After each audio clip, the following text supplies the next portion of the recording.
मेरा नाम नवीन कुमार और स्वागत है आप सबका भारत की पाठशाला में। हम लोग सब जानते हैं कि अभी ये हमारे इसका वैकेंसी आया है, उसमें एनईपी का बहुत इंपॉर्टेंट पार्ट है, करीब 10 नंबर का क्वेश्चन उसमें आने वाला है। तो अभी जो हम लोग एनईपी पे पूरा सीरीज कवर कर रहे हैं और आने वाली जितनी भी वीडियोज़ आएंगी इसमें एनईपी को बहुत डिटेल में हम लोग कवर कर देंगे, ठीक है। और इसमें 10 में 10 आपको आराम से आ जाएगा अगर आप सीरीज को फॉलो करते हैं तो आज जो है इसके पहले 2 पार्ट इसके आ चुके हैं, जो इसका इंट्रोडक्शन का पार्ट था। आज हम लोग स्कूल एजुकेशन को शुरू करने जा रहे हैं कि स्कूल एजुकेशन को लेकर एनईपी क्या बात करता है, और सबसे इंपॉर्टेंट आपका यही है, ठीक है। हायर एजुकेशन को भी हम लोग कवर करेंगे, लेकिन सबसे इंपॉर्टेंट पार्ट जो है स्कूल एजुकेशन का ही पोर्शन है। इसको अच्छे से आप समझिएगा, यहाँ से आपको जरूर क्वेश्चन बनेंगे, ठीक है। इसके बाद अभी जितने वीडियोज आएंगे सारे इंपॉर्टेंट है। तो देखिए जो नया स्ट्रक्चर है वो 5+3+3+4 के बात करता है। ये इसको हम याद ही कर लीजिए, ये आपको आना ही है, ठीक है। ये पूछा जा सकता है 5+3+3+4, ठीक है। ये आपके पुराने जो 10+2 मॉडल को रिप्लेस करता है। जैसे हम लोग के टाइम पे क्या होता था कि 10+2 मॉडल चलता था, यानी क्लास 1 से लेकर 12 तक की बात थी। तो हमारा जो सिस्टम इस तरीके से डिज़ाइन था कि क्लास 1 से 12 तक सिस्टम इसको डिज़ाइन किया था। क्लास 1 के पहले वाली जो चीज़ें होंगी, यूकेजी एलकेजी जो चलता था, उसमें सरकार का इतना रोल नहीं था, उसको लेकर रूल एंड रेगुलेशन नहीं था। बच्चा कैसे भी क्या पढ़ाई करके आया है 1 क्लास में, सरकार को पे उतना उसको ध्यान नहीं था, उस चीज़ को उसको माइंड में ही नहीं था। उनको लगता था जब पढ़ाई शुरू होगा वो क्लास 1 से शुरू होता है। जो किताबें बन रही है वो क्लास 1 के आधार पे बन रही है कि 1 से 2, 3, 4, 5 इस तरीके से कंटिन्यू बेसिस पे बन रहा है। लेकिन बाद में रिसर्च में हमें पता चला कि क्लास 1 के पहले वाला जो एज टाइम होता है उस समय बच्चा का माइंड बहुत ज़्यादा एक्टिव होता है, ठीक है। तो हमें और पहले जाकर यहाँ पर करना पड़ेगा, यानी बच्चा का जब उम्र जब 3 साल हो जाता है तभी से हमें उसके लिए जो भी एजुकेशनल ऑब्जेक्टिव उसको डिसाइड करना पड़ेगा। इसलिए 10+2 को हटाकर यहाँ पर एक और मॉडल लेकर आया गया है जो कि 5+3+3+4 है, यानी टोटल 15 साल। अभी पहले 12 साल फोकस होता था, 15 साल जो है सरकार इस चीज़ पे ध्यान देगा। इसमें आपको क्या आएगा, अर्ली चाइल्डहुड केयर और एजुकेशन, ECC भी इसको बोलते हैं, जो 3 साल की उम्र से ये स्टार्ट हो जाता है। और यहीं से आपको 3 साल की उम्र से ही यहाँ पे फाउंडेशन बनाने की कोशिश शुरू की हो जाएगी ताकि बच्चा आगे बेहतर सी चीज़ें कर पाए। अब इम्पोर्टेंस क्या है ECCE का, कि इसमें ये बोला गया है कि 85% जो ब्रेन डेवलपमेंट है वो 6 साल के पहले ही हो जाता है। सोचिए 6 साल होने के पहले ही 85% ब्रेन का डेवलपमेंट हो जाता है। और अगर हम अच्छा और प्रॉब्लम यह है कि आज भी भारत में बहुत सारे ऐसे हिस्से हैं, बहुत ऐसे बच्चे हैं जिनको अच्छा एजुकेशन नहीं मिल पा रहा है। इसलिए यहाँ पर हमें क्वालिटी ECC देना है, अर्ली केयर देना है, ठीक है, ताकि बच्चों को यहाँ पर ज़्यादा डेवलपमेंट हो। और हमें यूनिवर्सल ECCE अचीव करना 2030 तक, यानी 2030 तक तो हम सारे बच्चे को यहाँ पर कोशिश कर लेंगे कि उनको इंक्लूड कर दे इस चीज़ में, अर्ली चाइल्ड केयर प्रोग्राम में, ठीक है। और ज़्यादा फोकस किया गया है वैसे बच्चे जो गरीब हैं, क्योंकि जो मिडिल क्लास या अमीर है वो तो ध्यान देते ही अपने बच्चों पर, लेकिन डिसएडवांटेज ग्रुप वाले नहीं कर पाते हैं, तो उन पर ज़्यादा फोकस यहाँ पर किया गया है। अब है ECCE का लर्निंग मेथड क्या होगा, किस तरीके से पढ़ाना है। तो प्लेवे मेथड रहेगा। जाहिर सी बात है बच्चा को जो है खेल से ही सिखाया जा सकता है, ज़्यादा एक्टिविटी कराएंगे, उसमें माइंड भी बहुत एक्टिव रहता है, तो जो भी सिखाते हैं उनको तुरंत सीख जाते हैं, तुरंत वो इमिटेट करने लगता है, ठीक है। इंक्वायरी बेस्ड लर्निंग करेंगे, यानी बच्चे के मन में सवाल उठे कि जो चीज़ बताया जा रहा है क्यों बताया जा रहा है, तो वो धीरे धीरे उसको यहाँ पर कोशिश किया जाएगा, उसको यहाँ पर बूस्ट करना है। यहाँ पर आपको अल्फ़ाबेट सिखाया जाएगा, नंबर सिखाया जाएगा, शेप, पजल, थोड़ा प्रॉब्लम सॉल्विंग भी दे दिया जाएगा, ताकि बच्चा अभी से ही फाउंडेशन बनाना शुरू कर दे, ठीक है। उसको ड्राइंग पे फोकस करेंगे, painting, craft, music, drama, puppetry, क्योंकि सिंपल सा बात है कि बच्चा जो कॉलेज स्टूडेंट के जैसा थोड़ी ना ध्यान लगा कर जाएगा स्कूल में पढ़ने लगेगा, नहीं होगा। उसको तो चाहिए इन्जॉयमेंट, और इन्जॉयमेंट मिलेगा तभी पढ़ाई होगा। इसलिए यहाँ पर फोकस किया गया कि बच्चों को जितना ज़्यादा हो सके आप एक्टिविटी इंजॉयमेंट के थ्रू पढ़ाइए, ठीक है। सोशल स्किल भी सिखाइए, टीम वर्क सिखाइए बच्चों में, क्लीनलीनेस, साफ सफाई रखना हो गया, कर्टसी हो गया, एथिक्स हो गया, ये सारे बच्चों को आप सिखाना शुरू करेंगे तो आगे चल कर बेटर ह्यूमन बनेंगे। उसके अलावा देखिए क्या बनाया गया है, NCPF ECC फ्रेमवर्क बनाया गया है, यानी जो है ये आपका NCERT के द्वारा इसको बनाया गया है, ठीक है।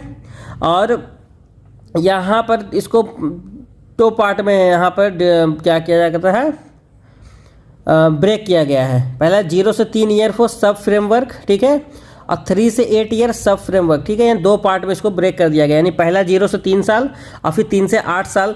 तो इतना को 8 साल की उम्र तक ये 5 साल जो है टोटल कवर करता है। यानी जो 5+3+3+4 की हम लोग बात करते हैं, तो इसमें जो 5 साल का जो है ये आपका NCPFE-CCE कवर इसको करता है, ठीक है। Based on research and best practices पे बेस्ड है। आइए आपके लोकल ट्रेडिशन को यहाँ पर इंक्लूड करेगा, आर्ट, स्टोरी, गेम, सॉन्ग, इन सारे चीज़ों को इंक्लूड करेगा और तब बच्चों को पढ़ाने का यहाँ पे कोशिश करता है इस मेथड से, ठीक है। इसके इम्प्लीमेंटेशन मेथड क्या है कि कौन से ऐसे इंस्टीट्यूशन होंगे जो है ये एजुकेशन देंगे बच्चों को।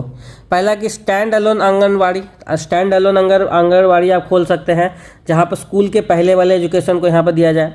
आंगनबाड़ी विथ प्राइमरी स्कूल, बहुत सारे प्राइमरी स्कूल जो 1 क्लास से चलते थे वहीं पे इसको सेटअप कर दिया जाए, ठीक है।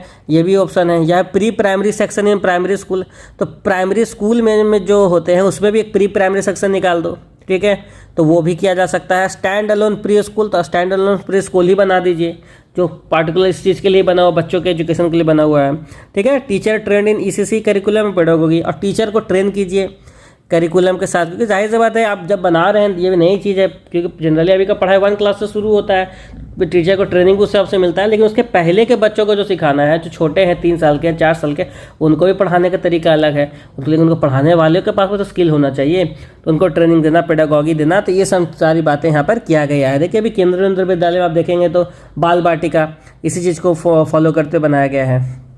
अब देखिए इंफ्रास्ट्रक्चर एंड इंटीग्रेशन। देखिए आंगनवाड़ी क्या करता है, आंगनवाड़ी जो है स्ट्रेंथन करता है चाइल्ड फ्रेंडली बिल्डिंग और प्ले इक्विपमेंट को।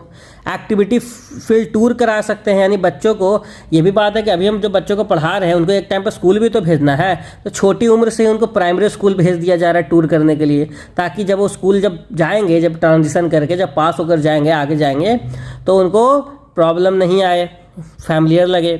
Anganwadi integrated by school cluster से आप इंटीग्रेट कर दीजिए।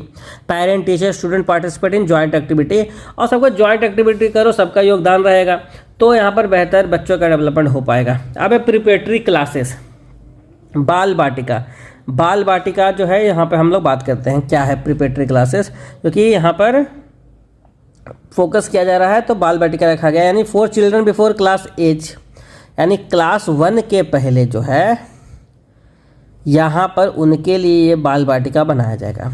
क्या है ये, यानी यहाँ पर प्ले बेस्ड लर्निंग होगा, literacy, numeracy, cognitive, motor skill, mid day meal extended to preparatory classes, health checkup, growth monitoring यहाँ पर देखा जाएगा, यहाँ पर यानी ध्यान दिया जाएगा बच्चों पर, ठीक है, हेल्थ कैसा है, कि कैसा ग्रोथ है, ठीक है, मिड डे मील दिया जाएगा, ताकि जो है और बच्चों का यहाँ पर ओवरऑल डेवलपमेंट हो। प्रिपरेटरी क्लासेस में इस बात पर फोकस किया गया।